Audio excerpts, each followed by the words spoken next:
All right, so welcome to a deep dive into Green Lights by Matthew McConaughey. Yeah. Now, forget the typical Hollywood memoir. This is more like a playbook Right. based on McConaughey's wildlife, Oh, yeah.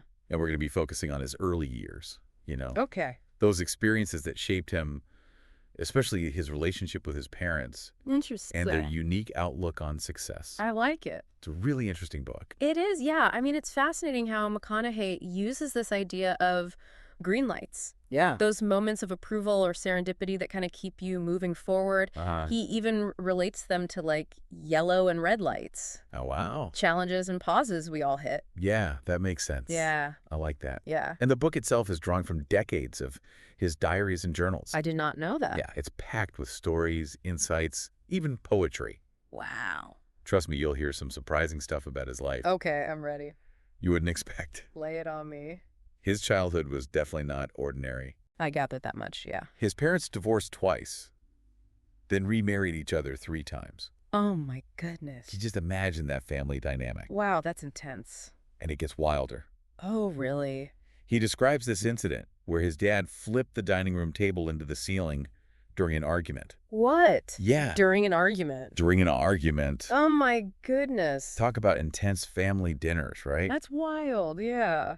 Yeah. So that kind of environment definitely seems like it would foster a certain unconventional way of thinking. Right. Definitely out of the box thinking, for sure. He calls it outlaw logic, this philosophy of pushing boundaries and questioning the rules. I like that. His parents expected him to follow their rules, Okay. but they also encouraged him to find his own way. Interesting. Because it's a weird dichotomy. Right. You see this in the story about McConaughey as a kid entering a Little Mr. Texas contest, Oh, wow. Okay. and he was devastated about being runner-up. But his mom pointed to the trophy and said, "Look at you, winner. Little Mr. Texas, 1977. Oh, that's funny. It's pretty funny. I like that. So his mom was teaching him early on that success isn't always about traditional victories. Yeah. It's about finding the win in every situation, Right. Reframing it. reframing it. Exactly. But then there's this incident in the 7th grade where his mom encouraged him to enter a poetry contest Okay. with a piece he loved, even if it wasn't his own work. Oh, no. Did he plagiarize? Wait, so he plagiarized. Oh, that's interesting. That seems to contradict the whole follow your own path thing. It does raise questions about ethics. I'm sure. But it also highlights this idea of finding what resonates with you and adapting it, even if it means bending the rules. Right. McConaughey's mom really believed in that. It's definitely a gray area, Yeah. but it makes you think about where we draw the line between inspiration and simply copying. Right. Where's that line? So we've got this unconventional upbringing and outlaw logic at play. But McConaughey also went through some pretty intense experiences in his youth. Oh, yeah. Like what? He mentions being blackmailed as a teenager Wow. and witnessing violence, That's heavy. things that undoubtedly left a mark on him. Yeah, definitely would. It makes you wonder how those early challenges, coupled with his family's unique dynamic, Uh-huh. might have shaped his outlook on life Yeah, that's a great point. and, formed him into the man he is today. Yeah, it's all part of his story, right? Yeah. It's all part of his story. Absolutely. Yeah. His relationship with his mother really shines through in the book. Yeah, for sure. She's described as the queen of relativity, Okay. always encouraging him to see things from multiple perspectives. Right? Like that story about the Little Mr. Texas photo. Exactly. Even though he was runner-up, she always told him, "Look at you, winner." Oh, yeah. It's like she was rewiring his definition of success from a young age. Absolutely. She wasn't diminishing his accomplishments. Yeah. She was expanding his understanding of what it means to achieve something. And it ties back into that outlaw logic, doesn't it? Totally. Not just accepting what the world tells you is success, but finding your own version of it. Yeah, exactly. It's about challenging conventional thinking, finding your own way, even if it means going against the grain. But then we have that incident with the poetry contest, Oh, right. Yeah. where she encourages him to submit someone else's work. Yeah. How does that fit into the whole finding your own way thing? It's a bit of a contradiction, isn't it? Yeah, it seems like it. On one hand, she's pushing him to be original, Right. to forge his own path. But on the other hand, she's essentially condoning plagiarism. It seems like she was more focused on the outcome, Yeah. on him winning than on the process of how he got there. Yeah, perhaps. But maybe she also saw it as a way of him connecting with something that resonated deeply with him. even if it wasn't his own creation. It's like she was saying, find what moves you, what inspires you, Right. and make it your own. That's an interesting way to look at it. Yeah. It makes you think about how we absorb influences and how those shape our own creative expression For sure. and where we draw the line between inspiration and imitation. Yeah, good point. Speaking of influences, McConaughey's dad was a pretty big personality too, right? Oh, from what McConaughey describes, his dad was a force of nature. He had this incredible energy, this passionate intensity that could be both inspiring and volatile. Remember that story about him flipping the dining room table into the ceiling? Oh, yeah, how could I forget? That definitely speaks to the volatile side. It's a pretty extreme example. Yeah. But it gives you a sense of the kind of environment McConaughey grew up in. Right. It wasn't always peaceful, but it was definitely never boring. And it probably taught him how to navigate chaos, Oh, for sure. how to handle unexpected situations. Absolutely. He learned to adapt, to think on his feet, to find a way to make things work even in the midst of turmoil. So we have this outlaw logic coming from both parents, but manifested in very different ways. Very different. Yeah, his mother encouraged him to challenge conventions, Yeah. to find his own definition of success. Right. His father, on the other hand, embodied this raw, untamed energy, this willingness to push boundaries, even if it meant breaking a few rules along the way. It's interesting how those two seemingly contradictory influences come together to shape McConaughey's approach to life. Totally. It's like he took the best of both worlds. Yeah. His mother's adaptability and his father's unwavering passion. And he kind of combined them together. Exactly. And he combined them to create this unique philosophy that guided him through his career and personal life. So how did this play out in his actual career choices? Yeah. Because he's known for taking on unconventional roles, for pushing himself outside his comfort zone. Exactly. He wasn't content with being pigeonholed as just a rom-com heartthrob. Right. He wanted to explore deeper, more complex characters. Which is kind of ironic considering he initially wanted to be a lawyer. Oh, wow. I didn't know that. He even got accepted into law school, but then had a change of heart. Really? Yeah, he realized that his true passion lay in storytelling, in connecting with people on an emotional level. Interesting. And that led him to acting, but not in the traditional sense. Right.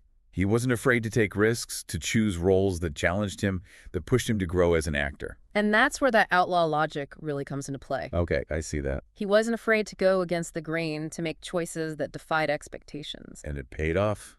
He went on to win an Oscar for Dallas Buyers Club, played a captivating anti-hero in True Detective. Yeah. He even did voice work in animated films like Sing. Wow, what a range. His career trajectory really embodies that idea of forging your own path, embracing the unconventional and defying expectations. Absolutely. It's like he took that outlaw logic and applied it to Hollywood, Yeah, proving that you can achieve success on your own terms. I like that. Speaking of defying expectations, McConaughey's writing style in Greenlight's already unconventional too. In what way? It's not your typical straightforward memoir. So how would you describe it? It's raw, honest, and incredibly personal. Okay. It feels like he's having a conversation with you, sharing his thoughts and experiences without any pretense or filter. So it's very authentic. Very authentic. Right. Yeah, he's not afraid to be vulnerable, Okay. to talk about his struggles, his doubts, his failures. I can see that. And that's what makes it so relatable. Right. He's not presenting himself as some sort of guru with all the answers. Yeah. He's just a guy figuring things out, sharing what he's learned along the way. That makes it more accessible. Definitely. And he does it with this great sense of humor. Oh, yeah. He's funny. He doesn't take himself too seriously, even when he's talking about serious topics. It's refreshing. Yeah, it's like he's inviting you to laugh along with him, to find the humor in the absurdity of life. Yeah, I like that. And he uses this metaphor of green lights to represent those moments of approval, success, and serendipity that propel us forward. Right, those moments that keep us going. But he also acknowledges the importance of the yellow lights. Oh, yeah, the challenges and setbacks that force us to reevaluate and adjust our course. Exactly. Those are important, too. And the red lights, those times when things come to a complete halt, Right. forcing us to stop and reflect. Yeah.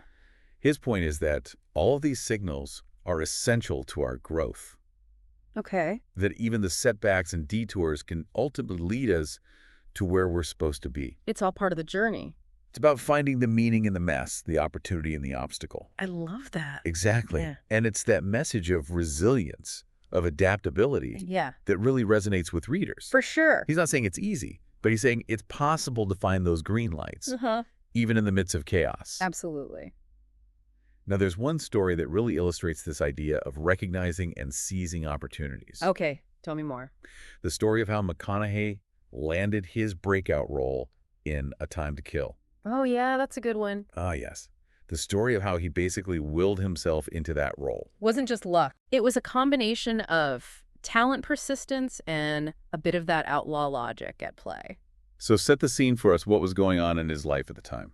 Okay, so it was the early 90s, and McConaughey was a relatively unknown actor fresh out of film school. Okay. He had done a few commercials and small parts, but nothing major. He was hungry for his big break, and A Time to Kill seemed like the perfect opportunity. It was highly sought-after role. Yeah. Big-name actors were vying for the part. So how did McConaughey, a virtual unknown at the time, manage to land it? Well, he was determined to get an audition, that's for sure. Okay. He flew himself to Los Angeles and basically camped out in front of the casting director's office. He didn't want to miss his chance. Not at all. He just wanted to make sure she knew he was serious about the role. Talk about making your own luck. Yeah, seriously. And it worked. Wow. His persistence paid off, and the casting director finally agreed to give him an audition. That's amazing. But that was just the first hurdle. He Right. still had to nail the audition itself. And he was up against some seasoned actors. Exactly. So how did he stand out? Good question. Instead of going for the typical dramatic approach, he decided to tap into his Southern charm and laid-back persona. I like that. It was a risky move, but it paid off. He went for it. He did his authenticity shone through, and he landed the role. And that role launched his career. That one role changed everything. It's a perfect example of catching a green light. It really is. It wasn't just luck. It was a combination of preparation talent and being in the right place at the right time. And it speaks to that outlaw logic. Yes. Being willing to take risks, to go against the grain, to create your own opportunities. So we've seen how this outlaw logic shaped his career choices, but how does it tie into his overall philosophy on life? Yeah, that's a good question. How does he apply this unconventional thinking to navigating the ups and downs that we all face? So we've seen how that outlaw logic played out, in his career. Right. But Green Lights is about way more than just Hollywood, right? It's Yeah. about how to handle life's ups and downs. Right, those inevitable ups and downs. And he frames it with this idea of getting relative with the inevitable. Oh, yeah, that's a good one. What exactly does that mean? So McConaughey believes a lot of our suffering comes from fighting what we can't control. Okay, yeah, that makes sense. He argues that if we accept the inevitables of life, like the good and the bad, we actually free ourselves from unnecessary pain. It's like surrendering to the flow, right? Yeah, exactly. Recognizing we can't micromanage every outcome. Instead of getting angry when things go wrong, Yeah. he suggests asking, okay, this happened now, what can I learn from it? Oh, I like that. It's about turning red lights into chances to grow. So it's not passive acceptance, but active engagement with the rough patches. Right, you got it. But how does getting relative connect to finding those green lights he talks about? By accepting what we can't change, McConaughey says we free up energy to focus on what matters. Okay. Those opportunities for fulfillment, those green lights. So you can see them more clearly. Exactly. It's like clearing the mental clutter so we can see them more clearly. So instead of dwelling on what's not working, you shift your focus to what is working Yes, and what you do have. precisely. He emphasizes cultivating an attitude of gratitude, Okay. appreciating the good even when things are tough. Yeah. And he sees humor as a key tool. Which makes sense. He's got a great sense of humor even when he's writing about serious stuff. It's like he's saying, life's wild, let's not forget to laugh along the way. Right. But ultimately, getting relative with the inevitable is about embracing the whole human experience. Okay. Good, bad, messy, and finding meaning in it all. It's recognizing that life is a journey.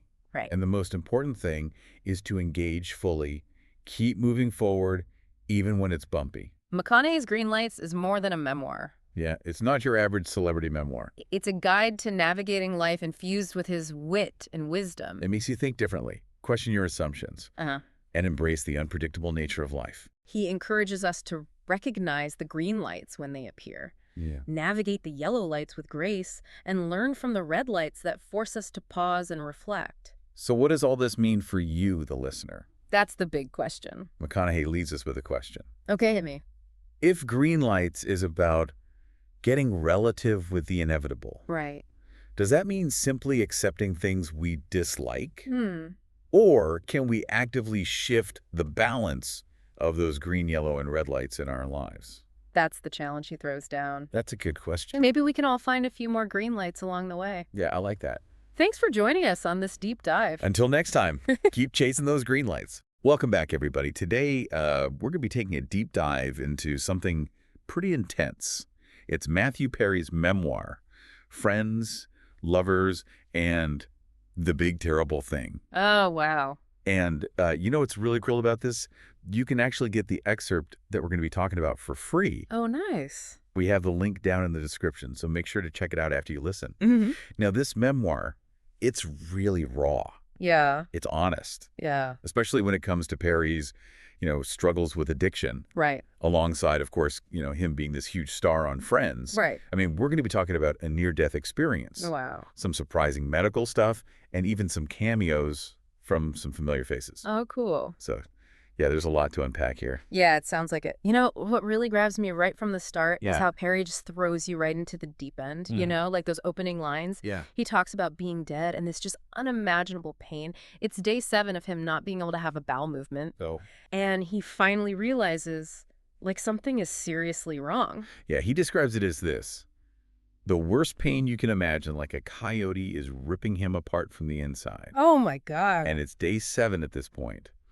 And he hasn't been able to, go to the bathroom for 10 days. That's got to be terrifying. Oh, absolutely. And it really sets the stage for this, like, vulnerable journey that he takes us on. He doesn't shy away at all from, the darkness of his addiction. Yeah. He even compares it at one point to an internal war. He says, "My mind is out to kill me, and I know it." Yeah. It's like this part of him that wants to get better, but the addiction is the separate entity, battling for control. Right. And it's so powerful because, this guy achieved what so many people would consider the ultimate success. Oh, yeah. Starring on Friends, dating Julia Roberts, buying a dream house. Wow. But even with all of that, the addiction didn't just disappear. Right. It makes you think, Absolutely. what does that tell us about addiction? And this whole idea that, happiness can just magically fix everything.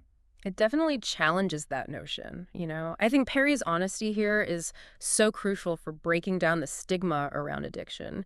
It shows that it can really affect anyone, regardless of external success. Right. And it's not about willpower. Right. It's a complex disease. Yeah, yeah. And then things take a really scary turn, right? Oh, yeah. His colon explodes, Oh, my. and he's rushed to the hospital with a 2% chance of survival. Wow. Just processing that is heavy, Yeah, the way he describes that night is just so intense. He's in excruciating pain. He tries an Epsom salt bath. Right? And finally, his assistant, Aaron, is like, "We got to go now." Right. But get this. Yeah. The staff at his sober living place actually tried to stop them Yes. because they thought that he was drug seeking. No way. They literally blocked the car. Seriously. Yeah. It's wild that Erin had the presence of mind to drive around them. She basically races through LA, calling ahead to the hospital, making sure they're ready for like a VIP arrival. Wow. And it's during that crazy drive that Perry starts fading in and out of consciousness. Oh, wow. He even describes seeing things that weren't there. Oh, gosh. It really highlights how severe his condition was, like how the pain and the potential sepsis were just affecting his mind. Right. Imagine being in that much pain and confusion. Oh, gosh. Your mind is playing tricks on you. Yeah, It's not just physical. It's affecting his entire being. absolutely. And then, boom, he's in surgery for 7 hours. Wow. The doctors tell his family and friends that he might not make it, Oh, God. that 2% chance of survival. Can you imagine what his loved ones must have been going through? The uncertainty, the fear. I know, it really speaks to the power of love and support, though, Yeah. They held vigils by his side, surrounded him with positive energy. All right. He even talks about sensing their presence while he was in a coma. It's amazing that even in that state, human connection can be so powerful. I know, it really is. And after 2 weeks, he wakes up. Wow. But then, when his mom tells him that his colon exploded, he rolls his eyes and goes back to sleep. Oh, my God. It's almost like humor is his coping mechanism. Right. In the face of something so serious. That's so Perry, right? Totally. Even in this, life or death situation, Yeah. he finds a way to make a joke. Yeah. But beneath that humor, you can sense this vulnerability. Oh, yeah. Like he's terrified that his addiction is what caused all of this. Of course, yeah. And it takes weeks for his sister Maria to finally sit him down and Wow. explain everything that happened. Oh, okay. Facing that reality, the consequences of his addiction Right. must have been incredibly difficult. He breaks down and admits that he almost killed himself. And that raw honesty is something a lot of people who are struggling with addiction Oh, absolutely. can probably relate to. Sure. It's a reminder of the devastation it can cause. Yeah. And what's remarkable is that even during this harrowing experience, Yeah. Perry finds these moments of levity. Right. He develops a crush on his therapist. Wow. He jokes about Batman. That whole Batman thing was hilarious. It was. And it's like he's using humor as a shield, Right. a way to cope with the trauma, the fear. Right. It's a reminder that even in our darkest moments, there's still room for laughter. Exactly. And that resilience is so inspiring. Oh, yeah. But recovery wasn't easy. He had to deal with a colostomy bag, a fistula that took doctors a month to find. Wow. And he couldn't eat or drink anything. Oh, my He God. talks about begging for a Diet Coke, Uh, having these dreams about being chased by this giant can of Sprite. it's a small detail, Right. but it really drives home just the intense deprivation that he was feeling. Yeah. And it highlights the strength it took for him to get through that. Yeah. It's a long 5 months before he's finally released from the hospital. Wow. He ends this excerpt talking about the anticipation of another surgery to reverse the colostomy. Right. And just the knowledge that, everything inside him will eventually heal. Right. And he recognizes the unwavering support that he received from his family and friends. Oh, yeah. He emphasizes that he was never alone, not for a single moment. Wow, that's incredible. It's such a powerful message about the importance of human connection. It really is. It's a stark reminder that even celebrities, with all their fame and fortune, are still human. Right. They face incredibly real and raw challenges. Yeah, It really dismantles that illusion of perfection we often project onto them. absolutely. Mhm. It's easy to forget that there are people who go through struggles and heartbreak, just like the rest of us. Oh, yeah, for sure. And Perry's willingness to be so open about his experience with addiction, it really helps to break down the stigma surrounding these issues. It's so important. Yeah. He's not just telling a story. He's giving a voice to the often silent struggles of addiction and mental health. Right. And by doing so, he's offering this beacon of hope Yeah. to those who might be battling similar demons. It's interesting how his writing is so vivid and engaging. Yeah. You really feel like you're right there with him and Yeah. experiencing the raw emotions, the physical pain, the moments of humor. It's Absolutely. powerful storytelling. Yeah. What stands out to you the most? Honestly, it's the stark contrast between his outward success and his internal turmoil. We tend to think that, success equals happiness, Right. but Perry's story shows that it's not that simple. It's not. No, it makes you question Yeah. the traditional markers of success, for sure. What do you think does his story challenge how we view success and fulfillment? It definitely pushes us to look beyond those external achievements Right. and consider the importance of inner peace and well-being. It's a moment in the excerpt where he talks about realizing the extent of his condition. Yeah. And he says, I had all but killed myself. Yeah. That's a heavy realization to carry. It is, and it speaks to the profound power addiction can hold over someone's life. Yeah. But it also highlights the importance of taking responsibility for one's actions.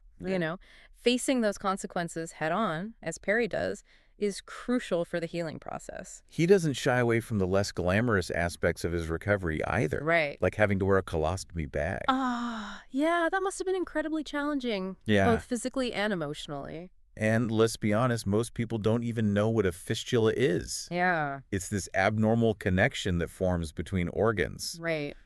In this case, likely caused by the damage to his colon. Oh, wow. And the doctors took a month to even find it. It's wild to think about what his body went through. Yeah. And he still manages to find humor in it all. Right. He even jokes about developing a crush on his therapist. Oh, that's right. Yeah. It's his way of coping with the trauma, Yeah. of finding light in the darkness. It's like, even when faced with these incredibly serious circumstances, Right. that inherent Perry humor shines through. Yeah, and it's inspiring, right? Oh, yeah. It shows the power of the human spirit to find resilience and even humor in the face of adversity. Absolutely. It makes his story all the more relatable and impactful. I agree, yeah.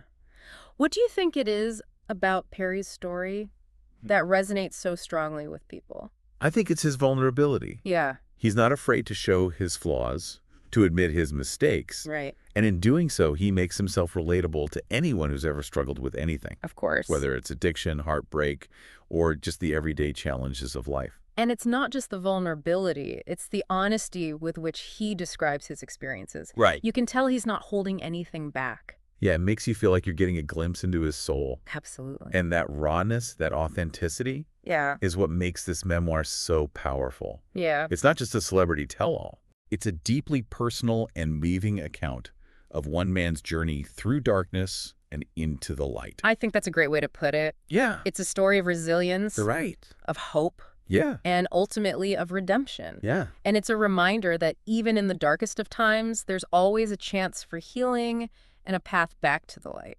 It really makes you think about how we, define success and happiness, It does. Perry's story kind of throws a wrench in this idea that fame and fortune automatically lead to fulfillment, right? He had it all. That's it. The recognition, the money, the relationships, but he was still battling these inner demons. It highlights that true happiness is like an inside job. Yeah. It's about finding peace and wholeness within yourself, Right. regardless of external circumstance. Exactly. And it's not a one-time achievement either. Right. It's a constant process, a journey of self-discovery and healing. His journey also underscores the importance of support systems. He had his family, his friends, even his assistant Aaron, who quite literally saved his life. Yeah. It's a reminder that we don't have to go through tough times alone. Absolutely. Having people who believe in you, Right. who support you through thick and thin, Yeah. can make all the difference in the world, especially when dealing with something as challenging as addiction. It makes me wonder if sharing his story, being so open about his struggles, Yeah. was like part of his own healing process. I think it's highly likely. There's Yeah. a sense of liberation that comes with, owning your truth, Right. with no longer hiding those parts of yourself that you might perceive as, flawed or broken. Right. And by sharing his story, he's not only helping himself heal, Yeah. but he's also potentially helping countless others who are struggling with similar issues. It's a powerful testament to the idea that vulnerability can be a source of strength. It really is, and it challenges us to rethink how we approach our own struggles. Right. What if, instead of hiding our imperfections, Right. We embrace them as part of what makes us human. what if we created spaces where it was safe to be vulnerable, to ask for help, Right. to share our stories without fear of judgment? It's a beautiful vision, isn't it? It is. A world where we celebrate our shared humanity, where vulnerability is seen as a strength, not a weakness. So for anyone listening who's feeling lost, alone, or is struggling with their own demons, Yeah. remember Perry's story. Remember that you're not alone, Right. and there is hope. And remember that vulnerability is not a sign of weakness. It's a Yeah. sign of strength. Right. It takes courage to be open and honest about your struggles. And in doing so, Yeah. you open yourself up to the possibility of healing, connection, and growth. If this deep dive resonated with you, I Yeah. highly recommend checking out the full memoir. Absolutely. We have a link to the free excerpt in the description. It's a read that will stay with you long after you finish it. As you delve deeper into Perry's story, ask yourself, how does it challenge your own perceptions of success, happiness, and the human experience? That's something we can all ponder. For sure. Thanks for joining us on this deep dive. It was great to be here. Until next time, keep exploring, keep learning, and keep those questions coming. Hey, everyone, and welcome to a deep dive that, it's going to take us to Alaska in the 1970s. Okay. We're diving into The Great Alone by Kristen Hanna for this one. Oh, very cool. A novel that explores themes of survival and resilience and the kind of complicated family relationships that can really make you think, Yeah. And the best part is you can follow along with us for free. Really? Yeah, we've got links to the ebook in the description. So, Oh, that's fantastic. I always love that. yeah. So what really strikes me about this book is how it uses the setting, Alaska in the 70s, as more than just a backdrop. Right. It's a time when people were drawn to this vast, untamed land for a fresh start, maybe even an escape. Mm-hmm. But it was also a place that could chew you up and spit you out if you weren't ready for it. Oh, absolutely. It's almost like Alaska itself is a character in the story, Right. shaping the lives of everyone who dares to call it home. Yeah. So we've got this 13-year-old girl, Leanie Albright, plucked from her life in Seattle and dropped into this remote homestead with her parents, Ernst and Cora. And their family dynamic, Yeah. let's just say it's a powder keg. You've got Ernst, a Vietnam War vet battling PTSD, Right. who swings between charismatic and terrifyingly unpredictable. Oh, yeah. And then there's Cora, his wife, who's described as this incredibly strong yet fragile woman holding on to a love for Ernst that seems to defy all logic. It makes you wonder about the limits of love and loyalty, especially when survival is on the line. Yeah. And let's not forget, they're facing the challenges of the Alaskan bush. Right. Isolation, brutal weather, the constant need to prepare for winter. Oh, yeah.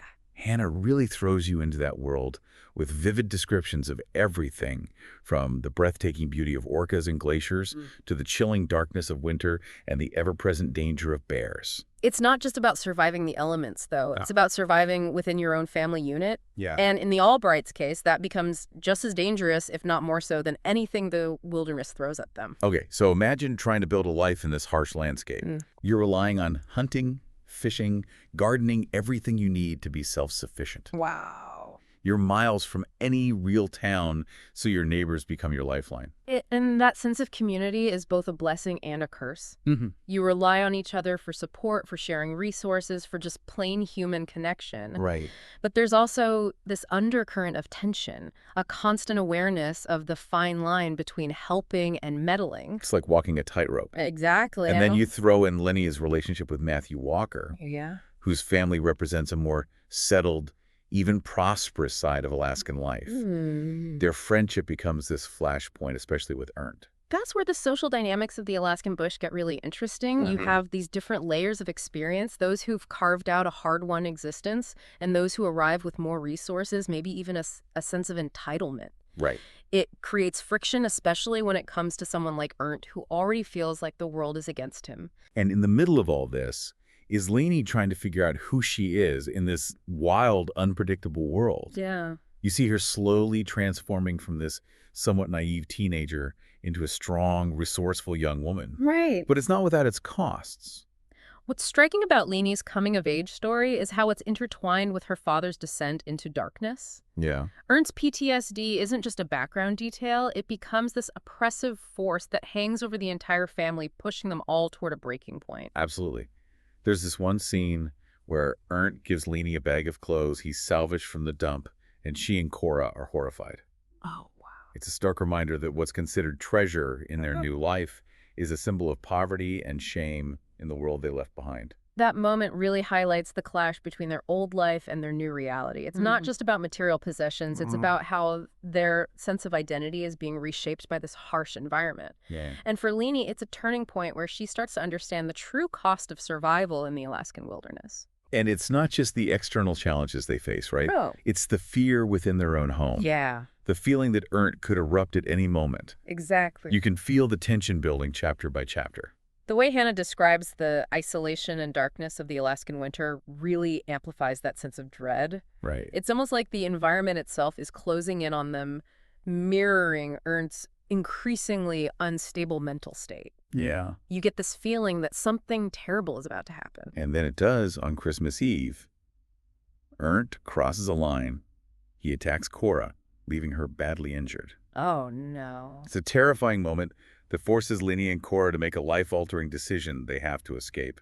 Their flight from Ernst becomes this desperate fight for survival. Right. They crash their VW bus in a blizzard, and Lainey has to make a harrowing trek through the snow to get help. Wow. It's a testament to her strength and resilience, but it also shows the desperation of their situation. It's a real edge of your seat moment. You're rooting for them to survive, Mm-hmm. but you also know the odds are stacked against them. And even when they find refuge at the Walker's house, the danger isn't over. No. Ernst tracks them down, leading to a confrontation that exposes him as a threat, not only to his family, but to the entire community. Oh, wow. It's a moment where the lines between individual survival and the need to protect others become incredibly blurred. It makes you wonder, doesn't it? Yeah. How far would you go to protect yourself and the people you love, especially in a place as unforgiving as the Alaskan wilderness?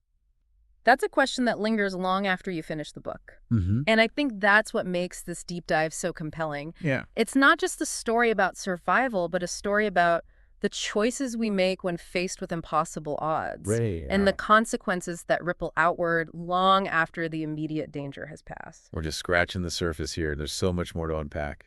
But I think it's safe to say that The Great Alone isn't just a thrilling adventure story. It's a powerful exploration of the human spirit, both its resilience and its capacity for darkness. Absolutely. And trust me, you'll want to stay tuned because things are about to get even more intense. Oh, I can't wait. It's interesting how The Great Alone forces you to confront this idea that sometimes the greatest threats aren't the external ones, like, the bears, the blizzards, the Really? isolation. Yeah. Sometimes the most dangerous enemy is the one that you share a home with. You're so right. And that tension just keeps ratcheting up as the story unfolds. Remember that scene where Linny is out hauling water in the pitch black and she sees a pair of yellow eyes staring at her from the darkness? Chilling, I right? thought- It turns out to be nothing but that constant fear, that feeling of being watched. It really gets under your skin. Yeah.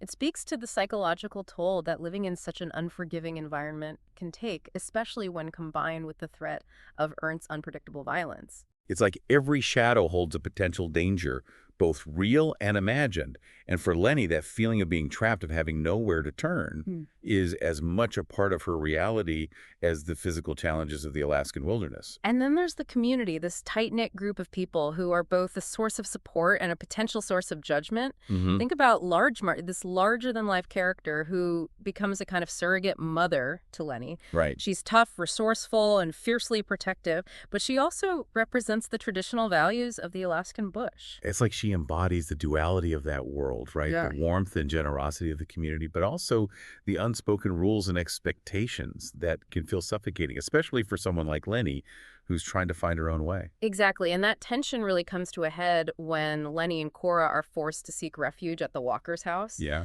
It's a turning point where the private struggles of the Albright family spill out into the wider community, forcing everyone to take sides. It's interesting how the novel explores that dynamic, the way secrets and rumors can spread like wildfire in a small town, especially when they involve something as taboo as domestic abuse. Right. It makes you wonder how much people really knew about what was happening behind closed doors at the Albright homestead. Right, and it raises questions about the limits of community support.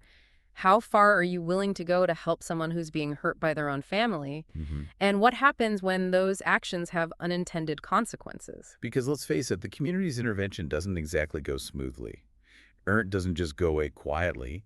He escalates, becoming even more paranoid and violent, and it ultimately leads to a tragedy that shakes the entire town. That's where the novel really digs into the moral complexities of the situation. There are no easy answers, no clear-cut heroes or villains. Everyone is making choices based on what they believe is right, but those choices have ripple effects that are impossible to predict. And for Leni, that tragedy marks the beginning of a long and painful journey of healing. She's forced to confront the trauma of her past, the guilt she carries, and the uncertain future that lies ahead. It's a testament to her resilience that she's able to move forward at all. She leaves Alaska, goes to college, pursues her passion for photography, and eventually becomes a mother herself, but the past is never truly behind her. It's like a shadow that follows her wherever she goes, and it raises the question, can you ever truly escape the places that have shaped you, even if those places hold painful memories? That theme of home is so central to The Great Alone. For Lainey, Alaska represents both love and loss, beauty and pain. It's the place where she experienced the most intense moments of her life, both good and bad, and it's a place she can't seem to stay away from even when she tries. So when Leni decides to return to Alaska with her son, MJ, it's more than just a visit. It's a reckoning with her past, a search for answers, and maybe even a chance to find some kind of closure. And it's through this journey back to the Alaskan wilderness that Lainey begins to understand the true meaning of survival. It's not just about enduring hardship, but about finding the strength to heal, to forgive, and to ultimately reclaim the parts of herself that were lost along the way. It's a powerful message, isn't it? That even after experiencing unimaginable trauma, it's possible to find peace, acceptance, and even a sense of hope. But the journey isn't over yet. There are still loose ends to tie up, relationships to navigate, and a whole lot of emotional baggage to unpack. And the stakes are even higher now because Lainey isn't just fighting for her own survival anymore, she's fighting for her son's future. And that adds a whole new layer of complexity to the story. We're about to dive into the final part of Leanie's journey, and trust me, you won't want to miss it. It's full of twists and turns, emotional confrontations, and ultimately a resolution that will leave you pondering the true meaning of forgiveness and redemption. So we left off with Leanie returning to Alaska, bringing her son MJ to the place that still holds so much power over her. Yeah. It's almost like she's trying to make peace with the ghosts of her past. Right. But there are some things you just can't outrun.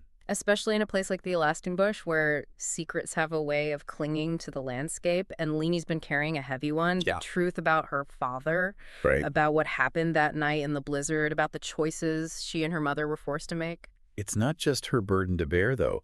Remember, Cora confessed to Large Marge, and in a small community like that, word travels fast. Oh, yeah, for sure. So when Leanie returns, she's not just facing her own demons. She's facing the judgment of the entire town.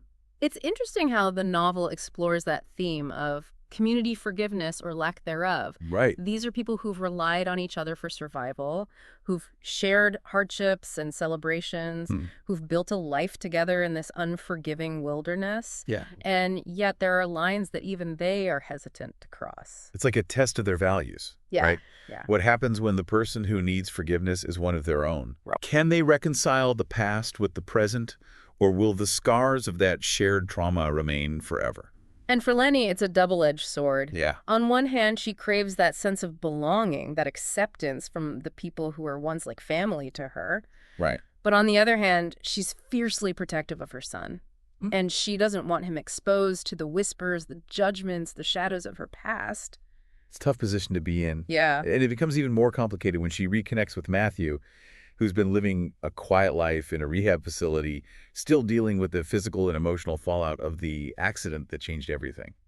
Their reunion is so poignant, there's still a spark between them, a shared history that binds them together. Right. But so much has happened, so much time has passed. Yeah.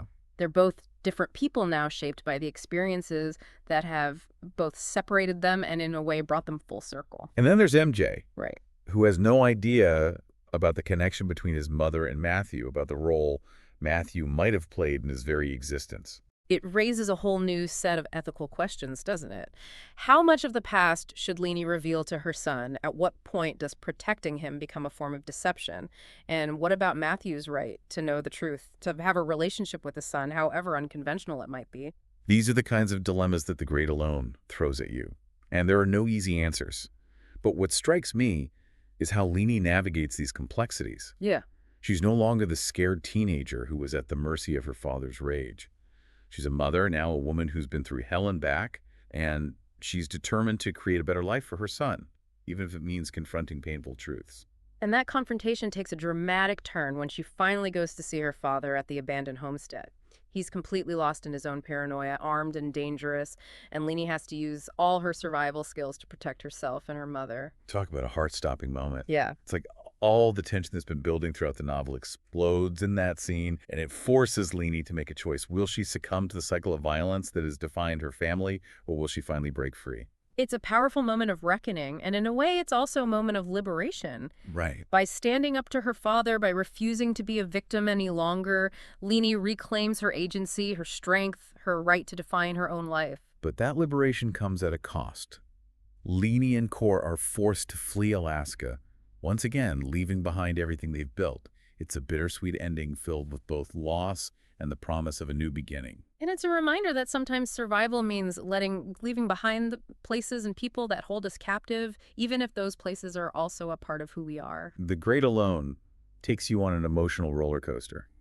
It's a story about the complexities of family, the resilience of the human spirit, the power of forgiveness, and the enduring beauty of the Alaskan wilderness. It's also a story that stays with you long after you finish reading it. It makes you think about the choices we make, the consequences we face, and the lengths we'll go to for the people we love. And it leaves you with a sense of hope that even in the darkest of times, even after the worst mistakes, there's always a chance for redemption, for healing, for finding our way back to the light. And that is what makes this deep dive so powerful.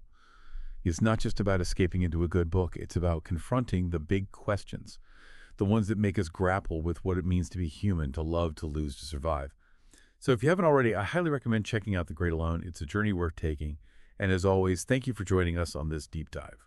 We'll see you next time. Welcome back, everyone. We're diving into a brand new thriller today, The Inmate by Frida McFadden. And the best part, You can snag a free copy using the link in the description.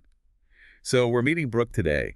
She's a single mom navigating a new town, a new job at a maximum security prison, and oh yeah, her high school ex just happens to be an inmate. Talk about a recipe for suspense. You're telling me McFadden throws us right into the thick of it, doesn't she? Right from the start, we feel this oppressive atmosphere, with Brooke surrounded by those imposing prison walls. It's almost like she's trapped, not just by the job, but by, everything in her life. Yeah, absolutely. That sense of being trapped is so palpable. And then you've got Josh, her son, trying to adjust to a new school, new town, all the anxiety that come with that. It's a lot for Brooke to handle. And then, bam, we get hit with the bombshell. Shane Nelson, her ex from high school, is an inmate at the prison. Awkward reunion alert. Seriously, what's McFadden doing here? Is it purely for suspense, or is there something more to it?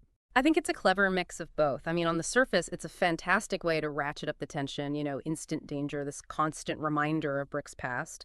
But it also goes deeper. It lets McFadden explore themes of guilt, forgiveness, that lingering shadow of trauma. Brooke is clearly haunted by her history with Shane, and seeing him again, well, it forces her to face all those unresolved feelings, all those buried secrets. Which makes her decision to take this job all the more perplexing, right? Yeah. Who in their right mind would choose to work in a maximum security prison, especially with their, let's say, complicated ex locked up inside? It seems almost self-destructive. You hit the nail on the head.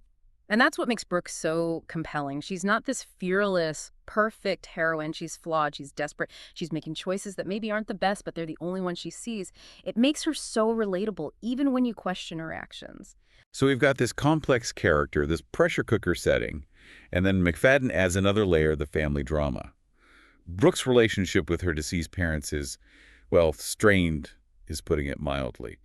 It's like their disapproval still hangs over her, even from the grave. It's such a powerful element, isn't it? This lingering parental disapproval. It adds so much depth to Brooke's internal struggles. They judged her, disapproved of Shane.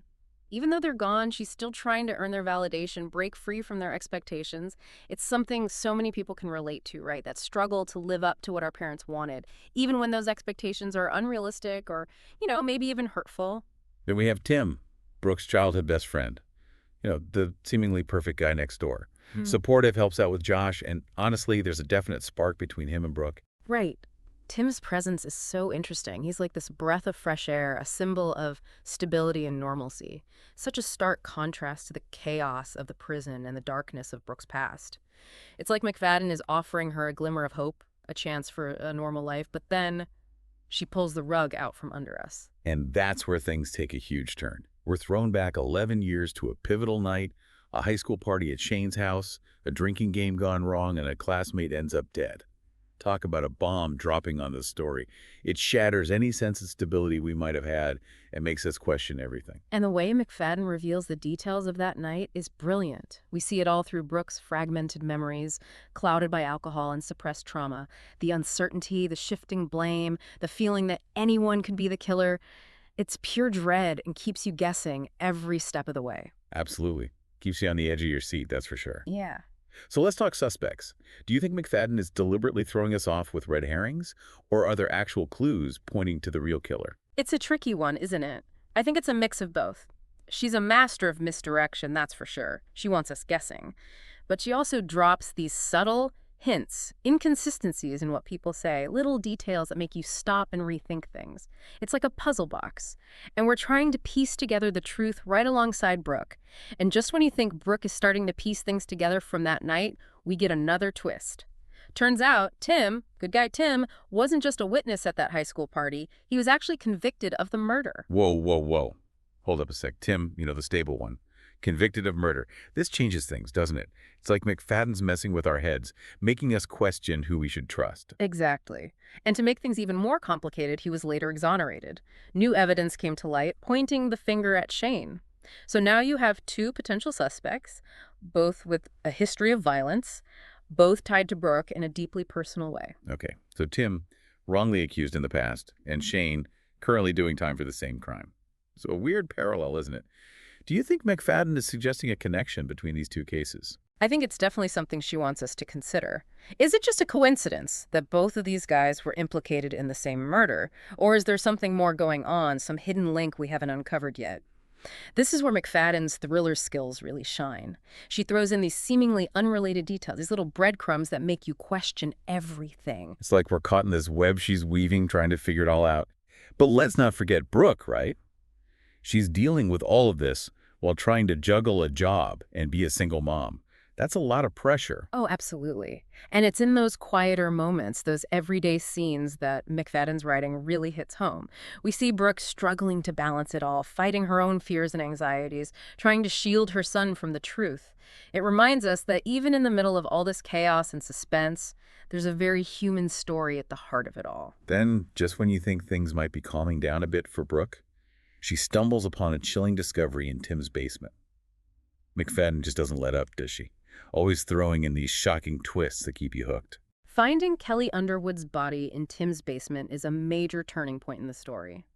It shatters that sense of safety and normalcy that Tim represented.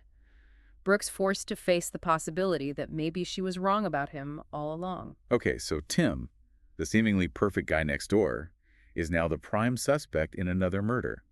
And Shane, the convicted killer, well, he's suddenly not looking so guilty anymore. It's like McFadden's flipping the script, making us reevaluate everything we thought we knew. That's the beauty of her writing, isn't it? Just when you think you've got it all figured out, she throws a curveball. It's a masterclass in suspense, building that tension layer by layer until you're practically holding your breath, waiting to see what happens next. So we've got a missing waitress, a body in the basement, two possible suspects, each more complicated than they first appeared. Where do we go from here? Well, this is where it gets really crazy. Just when you think it can't get any more twisted, Shane gets released from prison. Wait, what? How is that even possible? Didn't he confess to the high school murder? It's a bit of a mystery at first, but we soon find out that his mother, Pamela Nelson, has been working behind the scenes, pulling strings to get him out. New evidence, expensive lawyers, she's gone all out. Okay, so Pamela Nelson is a character we need to talk about. She's a force of nature, right? Fiercely protective of her son, willing to bend or even break the rules to get what she wants. What do you think her motivations are? Is it just maternal love, or is there something darker going on? That's a question that hangs over the whole story. On the surface, it seems like a mother's unwavering devotion. But as we get deeper into the story, we start to see a more complex, maybe even disturbing side to her. There's a hint of obsession, a ruthlessness to her actions that makes you wonder how far she's willing to go. So Shane's back, thanks to his manipulative mother.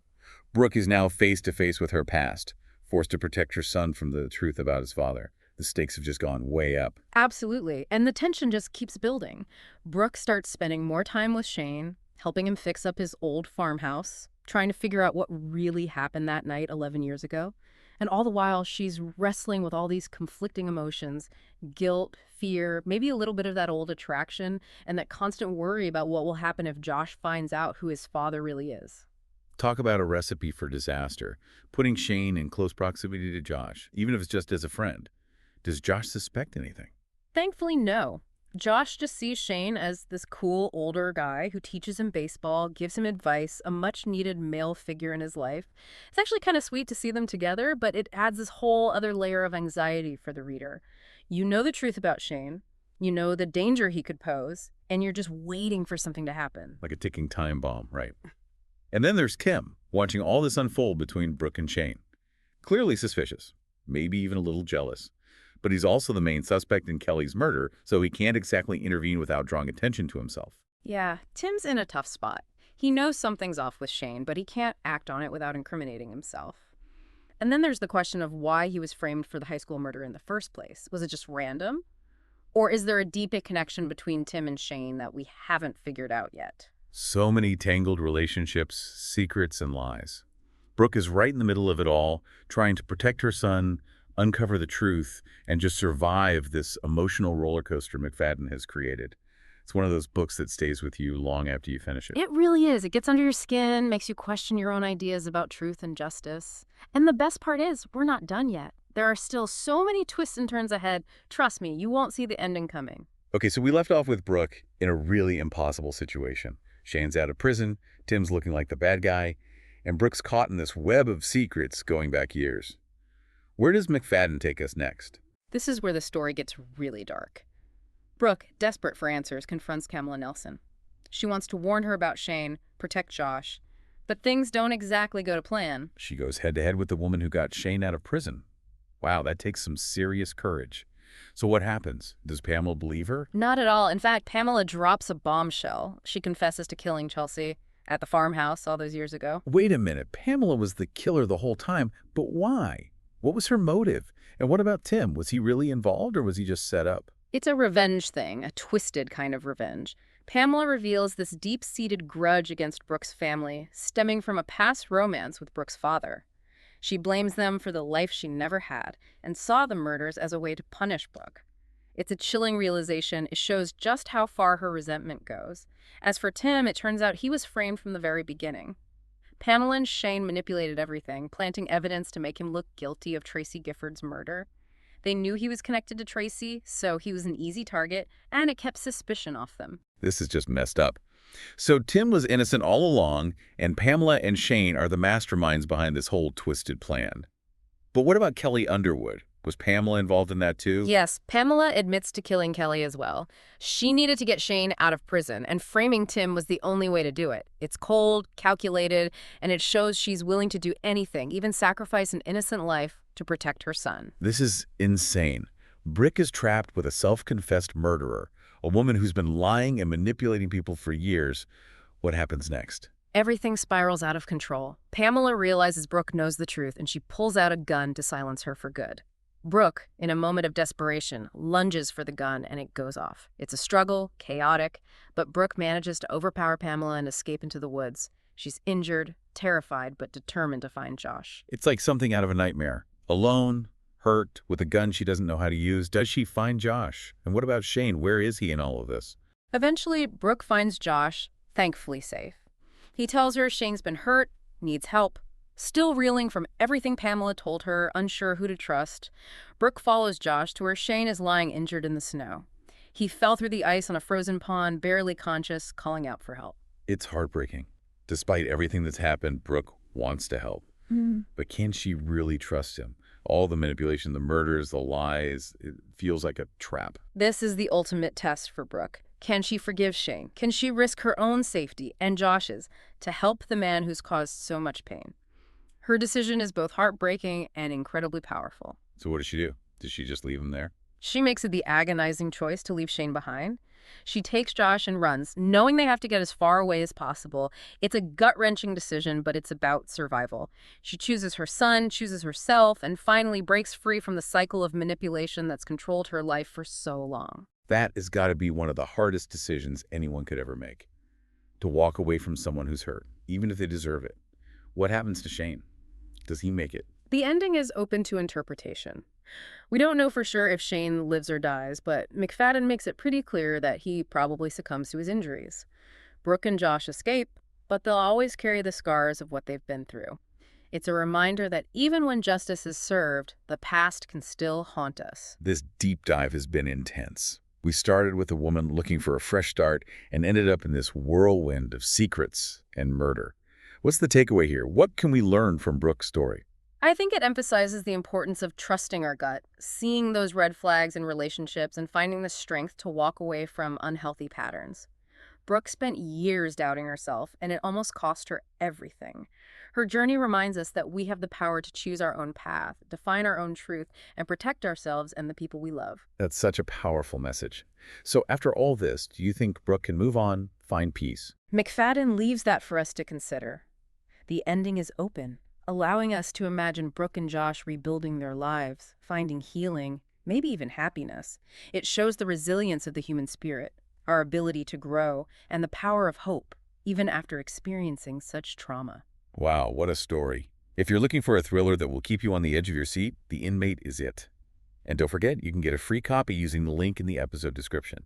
Until next time, stay curious, keep reading, and remember, sometimes the most captivating stories are the ones that make us confront the darkest parts of ourselves.